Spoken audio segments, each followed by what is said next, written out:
కరీంనగర్ జిల్లా కాంగ్రెస్లో graduate MLC సందడి పెరిగిపోతోంది. ఇంకా షెడ్యూల్ వెలువడక ముందే అవకాశం కోసం ఆశావాహులు ముఖ్య నేతల చుట్టూ ప్రదక్షిణాలు ప్రారంభించేశారు. సీనియర్ నాయకుడు సిట్టింగ్ ఎమ్మెల్సీ జీవన్ రెడ్డి మరోసారి బరిలోకి దిగేందుకు రెడీగా ఉన్న టికెట్ విషయంలో ఇంకా ఆయనకు క్లారిటీ రాలేదు. దాంతో జీవన్ రెడ్డి కూడా సైలెంట్ అయి హైకమాండ్ నిర్ణయం కోసం ఎదురు చూస్తున్నారు. దీంతో మిగిలిన నాయకులు ఈ టికెట్ రేసులోకి దూసుకు వచ్చి ఇప్పుడు హడావిడి ప్రారంభించేశారు.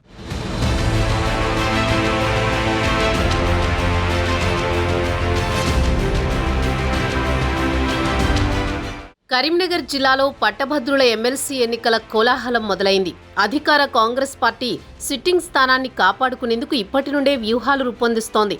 అయితే కాంగ్రెస్ సీనియర్ నేత జీవన్ రెడ్డికి మరోసారి అవకాశం ఇచ్చే విషయంలో కాంగ్రెస్ అధిష్టానం తర్జన భర్జన పడుతున్నట్లు కనిపిస్తోంది. ఇప్పటికే అధిష్టానం తీరుపై జీవన్ రెడ్డి అసంతృప్తిగా ఉన్నారు. జగిత్యాల బీఆర్ఎస్ ఎమ్మెల్యే సంజయ్ కుమార్ని కాంగ్రెస్లో చేర్చుకునే విషయంలో గతంలోనే అలకబూనారు.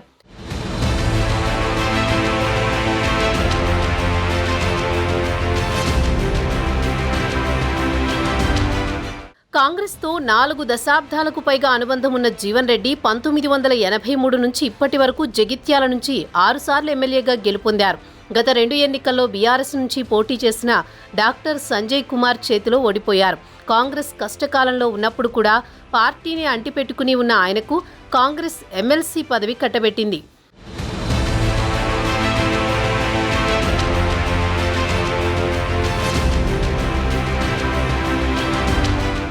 ఆ క్రమంలో మాజీ మంత్రి జీవన్ రెడ్డి కేబినెట్ స్థాయి పదవి వస్తుందని ఆశపడ్డారు. కానీ ఎలాంటి పదవి రాలేదు.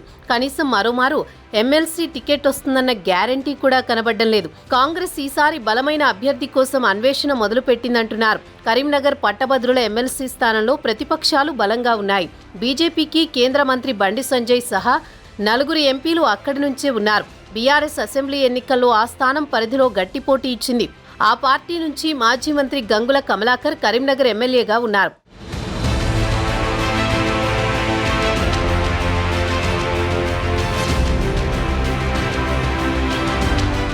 దాంతో విపక్షాలను ఎదుర్కోవాలంటే కాంగ్రెస్ మరింత పకడ్బందీగా వ్యూహాలు పన్నాల్సి ఉంటుందన్న అభిప్రాయం వ్యక్తమవుతోంది.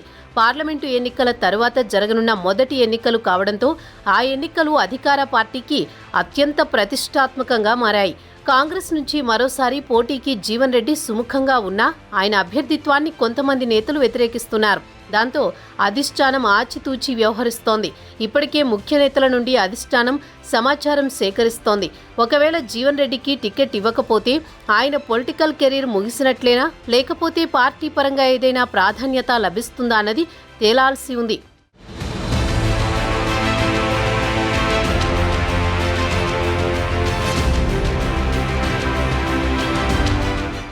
అందుకే ప్రస్తుతం ఎమ్మెల్సీ జీవన్ రెడ్డి ప్రజాక్షేత్రంలోనే నిత్యం ఉంటూ మరోసారి ఎమ్మెల్సీగా అవకాశం ఇవ్వాలని కోరుతున్నారు.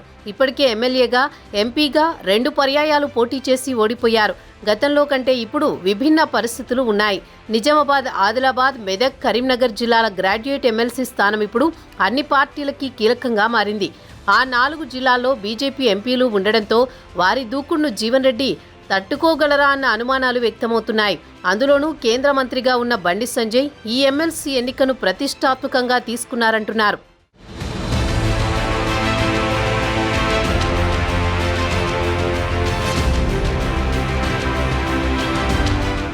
అయితే కాంగ్రెస్ విపక్షంలో ఉన్నప్పుడే గెలిచానని, ఇప్పుడు మరోసారి అవకాశం కల్పిస్తే సత్తా చాటుకుంటానని మాజీ మంత్రి జీవన్ రెడ్డి ధీమాతో కనిపిస్తున్నారు.